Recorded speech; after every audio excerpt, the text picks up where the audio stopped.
my case is case number 4. I have the pressure ulcer case. So my patient is a 78-year-old female. She just got her cast off. She had a fractured ankle on her right side. When they removed her cast, they found a pressure ulcer on her heel.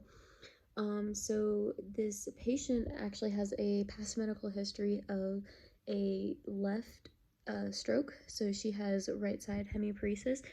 She also has type 1 diabetes, chronic heart failure, and she does plan to go live with her daughter, but she currently lives at a skilled nursing facility. She was independent in her ambulation with the hemi walker, and so we have been referred to do some wound care and ankle range of motion and strengthening. So this is currently her wound. We measured it and it found to be 2.2 centimeters in length this way, and then from here to here is about 2.7 centimeters, and depth is 0.3 centimeters. So we can see that in here there is granulated tissue. It is red and beefy looking.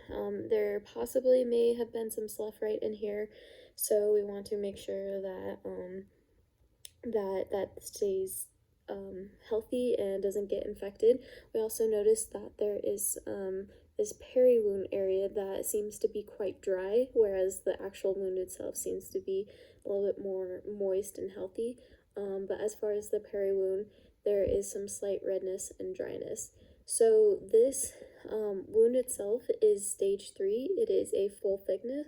We may see some fat and again some sloughing with these kind of wounds. This is on the posterior side of her heel. So this is where we may see a little bit of the sloughing or possible start of infection, especially if around in the peri-wound there is slight infection. We also want to make sure to touch the peri-wound to see if there's any warmth or swelling, if it feels like it's tender, and just stuff like that. So we don't see any kind of undermining in this tissue. We also don't see any kind of bone, tendon, or muscle being exposed. So we're going to say that this is a chronic wound, possibly because she was a CVA patient, and so she's probably been bedridden before she even had the cast on, and then on top of that, she had the cast for about 6 weeks. So she's probably been a little bit more sedentary than most patients, including the fact that she is an older patient, and they tend to be sedentary sometimes. So depending on her history, activity history, then we could figure that out a little bit better. But we're just going to say this is chronic, and it's also inflammation because of this redness and possible swelling due to the 5 cardinal signs.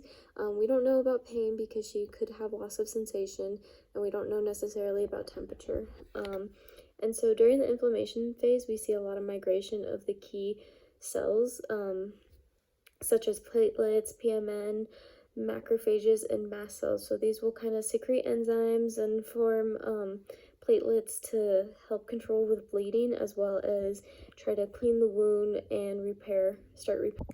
So we are going to do a thin flexible dressing with a barrier cream or ointment. As far as the dressing goes, we're going to do a hydrocolloid. This is because it is good for full thickness pressures and ulcer wounds.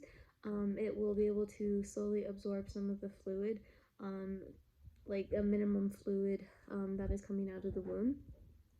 It is also an effective barrier against urine, stool, and viruses.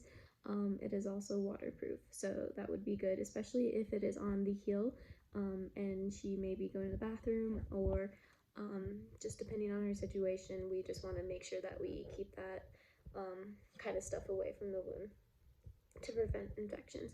And so as far as that goes, we want to be careful with the dryness of the peri-wound, because with that hydrocolloid, when we stick it on and then once it's time for removal, we don't want to damage and pull away the skin on the peri-wound because it's dry and seems a little bit irritated as is. So we probably want to make sure we're also treating the peri-wound with some barrier ointment. One thing to point out with this ointment is that because we don't want it to affect the way that the hydrocolloid adheres to the wound. We kind of just want to make sure that it's not applied first and then close to the surrounding parts of the hydrocolloid. And as far as debridement, we will use an autolytic debridement, which is great for getting rid of any kind of debris and just any possible slough. Like if that part of the wound that actually, or that looks like it has slough, was actually slough and starts getting infected and producing more slough, then that would be really good for that. It's also really easy to use. It's very minimal effort, and it's the least invasive. And so we'll apply that for 72 to 96 hours. With this patient, it's also very important to educate them because pressure ulcers are very much preventable. And so because she has diabetes, she probably doesn't have very intact sensation in her heel.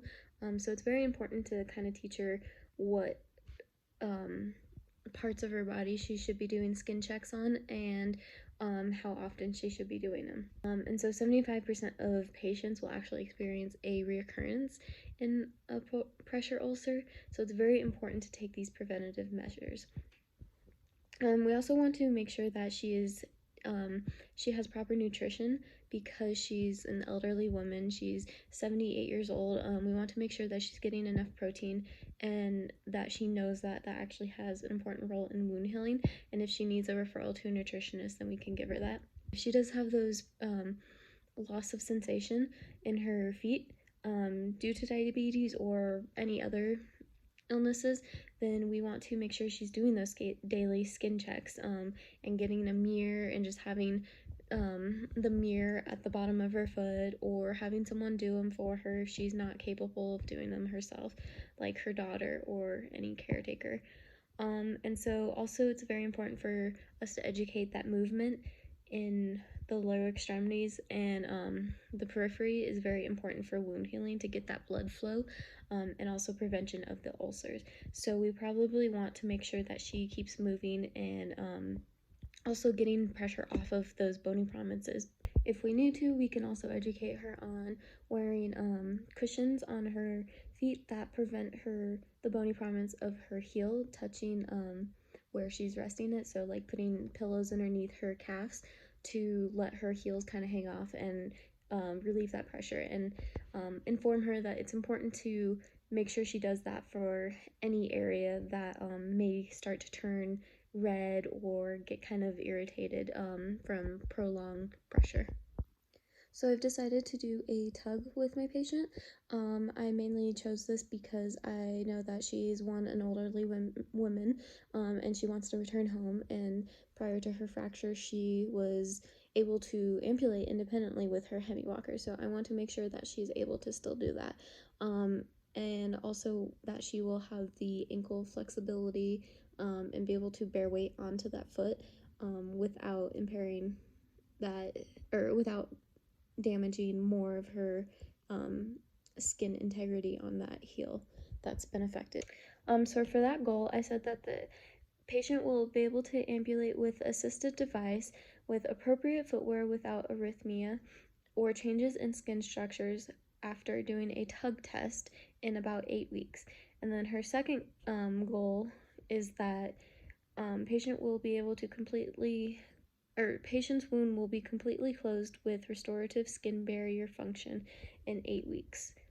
My main plan of care is to one, get that wound healing, and also to get the range of motion and integrity of the skin back to normal where it was before, if not even better.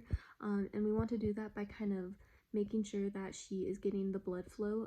So we can start with a couple interventions to get that blood flow going to the wound, and also to kind of get it moving around so that when the wound heals, it doesn't heal too tight, and the if there's any scar tissue, that it just, is flexible enough to allow for her to be able to walk and ambulate by herself independently.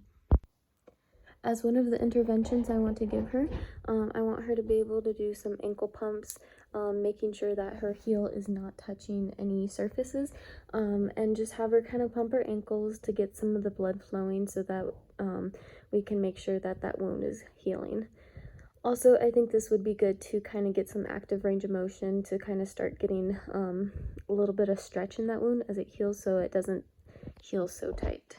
Another intervention what we could do to send her home with is have her do just like kind of heel rises while she's sitting on the floor. I think this would be kind of good to also get a little bit of blood flowing into the area of the pressure ulcer without hurting it too much, and she can also go as far or as little as she is able to comfortably.